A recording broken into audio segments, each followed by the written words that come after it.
আমার নাম হচ্ছে যারা। রাইট নাও আমি এক স্টুডেন্ট, আমি পড়াশোনা করছি ওয়েস্ট ইউনিভার্সিটিতে, অ্যান্ড এর পাশাপাশি আমি ব্র্যান্ড প্রমোশনের কিছু কাজ করছি। আমার লাইফ স্টোরি সম্পর্কে যদি ছোটো করে বলতে হয়, আমি ছোটোবেলা থেকে আমার মা বাবার সাথেই বড় হয়েছি। আমার মা জব করতেন ডানো মাল্টিন্যাশনাল কোম্পানিতে, অ্যান্ড আমার বাবা একজন গার্মেন্টসের জিএম ছিলেন। সো এখন দুজনেই রিটায়ার্ড আছেন, অ্যান্ড আমি পড়াশোনা করছি আর পড়াশোনার পাশাপাশি কাজ করছি মিডিয়া লাইনে বলতে ব্র্যান্ড প্রমোশনের সাথে কাজ করছি। সো এই তো। অ্যান্ড আমার ফ্যামিলিতে আমার একটা ছোটো বোন আছে, মা বাবার সাথে থাকছি।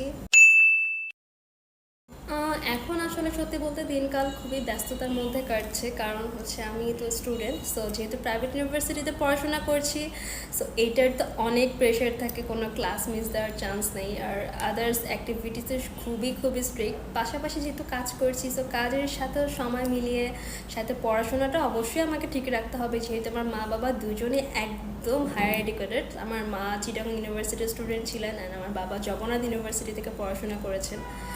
আমাকেও তো অবভিয়াসলি হচ্ছে ভালো করে পড়াশোনা করতে হবে। সো পড়াশোনার পাশাপাশি কাজ করতে খুবই হিমশিম খেতে হচ্ছে। তো সব মিলিয়ে দিনকাল খুবই ব্যস্ততার মধ্যে যাচ্ছে। আমি যেহেতু আমার ফ্যামিলির বড় মেয়ে, সো ফ্যামিলির অনেক কিছুই কিন্তু আমার উপর পড়ছে। রাইট না আমার আম্মুও অসুস্থ, আমার মা বাবাও দুজনেই একটু অসুস্থ আছেন। সো ফ্যামিলির, আমার ছোটো বোন ছোটো, সো ফ্যামিলির অনেক কিছুরই দায়িত্ব এখন আমার উপরে আছে। আসলে সুখের মোমেন্ট দুঃখের মোমেন্ট কখনো একটা হয় না, ওভাবে স্পেসিফিকভাবে বলাও যায় না। বাট তাও যদি বলতে হয়, সো এটা বলছি, আমার জীবনের সব থেকে সুখের মুহূর্ত যদি বলি, আমার পুরো পরিবারের সাথে একসাথে যখন আমি সুন্দর করে টাইম স্পেন্ড করি, সেটা যখনই হোক, সো সেটাই আমার লাইফের সব থেকে সুখের মোমেন্ট হয়। অ্যান্ড দুঃখের কথা যদি বলতে চাই, দুঃখের মুহূর্ত হচ্ছে যখন আমি কাউকে এতটা ভালোবাসার পরেও সে আমাকে ছেড়ে চলে যায়, অ্যান্ড ভালোবাসা দেওয়ার পরও না তার মনে অন্য কেউ থাকে, তাকে এত এফোর্ট দেওয়ার পরেও যখন মানে আমি এত এফোর্ট দিলাম, বাট কোনো কিছু না আসলে ভ্যালু থাকে না, তাই না? তার মনে হচ্ছে সে অন্য একজনকে ভালোবাসে। তো সে যখন ছেড়ে চলে যায় বা আমাকে হচ্ছে হার্ট করে, তো এটাই হচ্ছে আমার সব থেকে দুঃখের মোমেন্ট। আমার পছন্দ এবং অপছন্দের বিষয় তো আসলে অনেক আছে, মানে পছন্দ অপছন্দ তো একটা থাকে না। সো যদি সব থেকে পছন্দের আমি কিছু বলতে চাই, পছন্দ হচ্ছে আমার সেই সব থাকে, আমি ঘুরতে যেতে পছন্দ করি। অ্যান্ড আমি যেটা হচ্ছে আমি একদমই জাজমেন্টাল মানুষ না, আমি কাউকে নিয়ে কখনোই জাজ করি না। তো যার লাইফ যে যেভাবে লিড করছে করুক, সো আমি কে জাজ করার? সো আমার তো এখানে জাজ করার কোনো রাইট নেই। সো আমি ঘুরতে যেতে পছন্দ করি, একদম নিরিবিলি থাকতে পছন্দ করি, কারোর সাথে ঝামেলা করতে পছন্দ করি না। আমার সাথে অ্যাডজাস্ট হচ্ছে না, জাস্ট হচ্ছে আমি ওখান থেকে সাইড করে ফেলি, just skip it, that's it. আমি ওখানে গিয়ে হচ্ছে শুধু মানে কথা বাড়ানোর তো কোনো মানে লাভ নেই। বাট হ্যাঁ, এমন না যে আমাকে কেউ পিঞ্চ করলে আমি কোনো আনসার দিব না, ইটস নট রাইট। বাট আমাকে পিঞ্চ করলে অবশ্যই ডাবল পিঞ্চ খেতে হবে, বাট এমন না যে আমি আগে পিঞ্চটা করবো।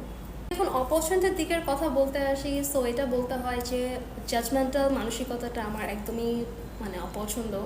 অ্যান্ড কিছু আছে হচ্ছে ম্যানারলেসের মতন কিছু কাজ থাকে, কিছু হচ্ছে বেসিক ম্যানার না আমাদের দেশের অনেক মানুষেরই নাই। লাইক কারো রুমে যাব, আমি একটু দরজাটা নক করি, বা আমি কাউকে বারবার করলে কল করছি, 10 বার 15 বার কল করছি। So what is this? এটা তো কোনো ম্যানারের পর্যায়ে পড়ে না। এরকম কিছু ম্যানারলেসের মতো কাজ, কোনো কেয়ারলেসের মতো কাজ করা, মানে মানুষকে হচ্ছে মানুষের সময়ের মূল্য না দেওয়া, টাইমিংটা ঠিক না রাখা, এই তো এরকম অনেক কিছুই আছে আমার অপছন্দের। আমার জীবনের লক্ষ্য বলতে আমি আসলে আমার পড়াশোনাটা শেষ করতে চাই, সো দেন আমি দেশের বাইরে সেটেল হতে চাই। সো এটা তো টোটালি আমার নসিবে থাকতে হবে। সো নসিবে না থাকলে আমি দেশেই হচ্ছে কিছু একটা করতে চাই, সেটা আমি রাইট না ব্র্যান্ড প্রমোটিংয়ের সাথে আছি। সো এটা তো পাশাপাশি থাকবে। এছাড়া আমি পড়াশোনা করছি population and public health science নিয়ে। সো পাশাপাশি আমি একজন এপিডেমিওলজিস্ট হতে চাচ্ছি। আর ভবিষ্যৎ পরিকল্পনা বলতে এটাই আমার জীবনের লক্ষ্যটা। এখন ভবিষ্যৎ কিন্তু আসলে আমাদের হাতে থাকে না, তাই না? সো ভবিষ্যৎ টোটালি আল্লাহর হাতে। সো আল্লাহ যারই মানে আমার ভাগ্যে লিখে রেখেছেন তাই হবে। সো আলাদা করে কোনো ভবিষ্যৎ পরিকল্পনা আমি করছি না। বাংলাদেশে একজন নারী হিসেবে তো আমি কখনোই খুব একটা নিরাপদ বোধ করিনি, বাট এই মুহূর্তে সত্যি কথা বলতে আমি একদম যদি অনেস্টলি আনসার দিতে চাই, আমি একেবারে নিরাপদ বোধ করছি না। আমি যেহেতু গণতান্ত্রিক দেশে বাস করছি, মানে অ্যাজ এ আমি একজন সচেতন নাগরিক, ভোট আমি অবশ্যই দিব। বাট কাকে ভবিষ্যৎ প্রধানমন্ত্রী হিসেবে দেখতে চাই আমি এখনও বলতে পারছি না। অ্যান্ড যেহেতু রাজনৈতিক বিষয়, আমি একদমই সবসময় রাজনীতি থেকে দূরে থাকি। আমি জাস্ট একদমই সাধারণ একজন নাগরিক, সো এই বিষয়ে আমি কিছু বলতে চাচ্ছি না।